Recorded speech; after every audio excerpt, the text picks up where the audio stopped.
Maybe you've been working hard for years and you've secured a near perfect GPA. But if your LSAT score isn't on the same level, law schools are going to label you a reverse splitter.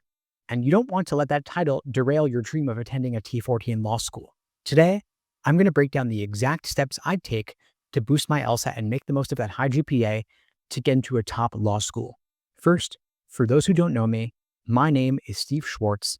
I've been teaching the LSAT since 2005, and I personally increased my own LSAT score from a 152 to a 175. Now, a reverse splitter is someone with a high GPA, but a low LSAT score. Their academics are impressive, but it's going to be overshadowed by a single standardized test. Now, here's why that's a problem. The LSAT is the biggest way law schools compare candidates, regardless of their undergrad or their major. And higher LSAT medians are going to help schools climb in the rankings, which makes them picky about your test scores. And the data really does show that your LSAT score predicts your 1L success, so admissions committees take them seriously. But the silver lining is that unlike your GPA, your LSAT score is totally within your control going forward. If you can retake the LSAT and improve, you can shake off that reverse splitter label and open the door to T14 law schools. Now let's start with shifting your mindset around the LSAT, because if you think you're stuck with a low LSAT score, you will be. You've got to embrace the fresh start. Law schools only care about your highest LSAT score on record. Your previous attempts are ancient history as far as they're concerned, and you've got to also believe in your ability to improve. Your score can jump 10, 20, even 30 points if you have the right game plan, but you've got to commit to the process. Studying for the LSAT could be a part-time job, maybe even a full-time job if you let it become one, so you've got to let your friends, your family, and coworkers know that you're all in on the LSAT. Then create dedicated study blocks on your calendar and treat them like appointments that you can't miss. Now, if you're retaking the LSAT, you've got to analyze your past performance to figure out what held you back before. Look at your practice test and see, maybe you ran out of time on reading comp, or you were struggling with certain types of logical reasoning questions. If you find that timing is your weakness, you want to focus on pacing. But if you're missing certain types repeatedly, that's your big red flag to relearn the fundamentals. Now, if you want a fast way to pinpoint your LSAT weaknesses, you can grab my free easy LSAT cheat sheet linked below this video. It breaks down the most common pitfalls and how to fix them so that you can start improving right away. You also want to keep a mistake journal where you document every question you're missing, why you missed it, and what you'll do differently next time around. This will transform what could be guesswork into data-driven improvement. But if your old methods didn't get you the score you need, it's time to switch gears. Of course, you want to make sure that you're using real, actual official LSAT exams, and you want to consider joining a structured program to give you expert guidance that will keep you on track.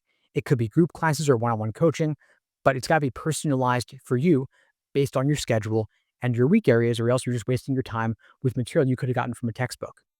You also want to simulate real, actual official LSAT conditions, like using LSAC's Law Hub platform, which is the only place you can take practice tests the same way they'll be on test day, with the same exact interface, no surprises.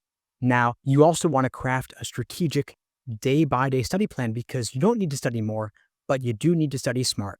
Focus on one section at a time, either mastering reading comp or logical reasoning in a given week, and drill question types methodically, like necessary assumption, inference, and flaw.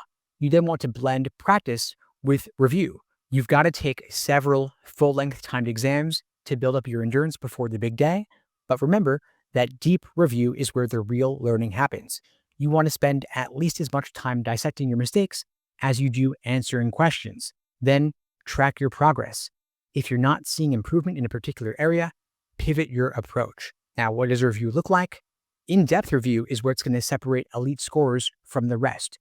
Use a framework like the Socratic review method to help you figure out why you missed questions.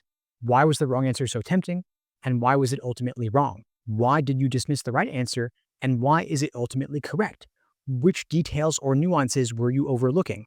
Then explain each question to a coach, a study buddy, or a tutor, but get the reasoning out of your head. Because if you can't articulate the logic, you haven't truly mastered it. Now, your LSAT performance on test day itself will hinge on how well you handle the pressure. You want to take weekly, full-length timed exams to build up your stamina with the same break schedule, the start time, and the environment of the exams. On the other days, You're taking individual timed sections to isolate your pacing into smaller chunks. You're tracking how long you're spending on each section and question to refine your time allocation strategy. You also want to manage your stress with mindfulness or breathing exercises to keep yourself calm, because test anxiety can kill even the best prep.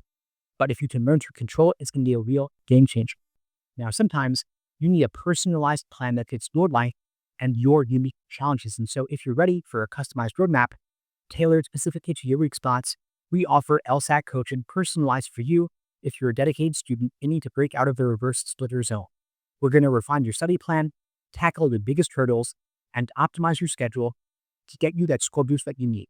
Now, time and time again, I've seen reverse splitters make incredible leaps by following these steps.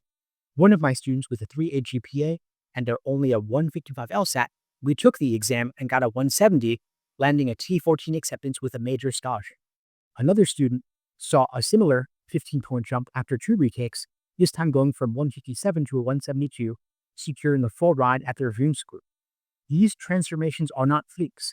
Instead, they're the result of a targeted strategy with disciplined practice and refusal to settle for less.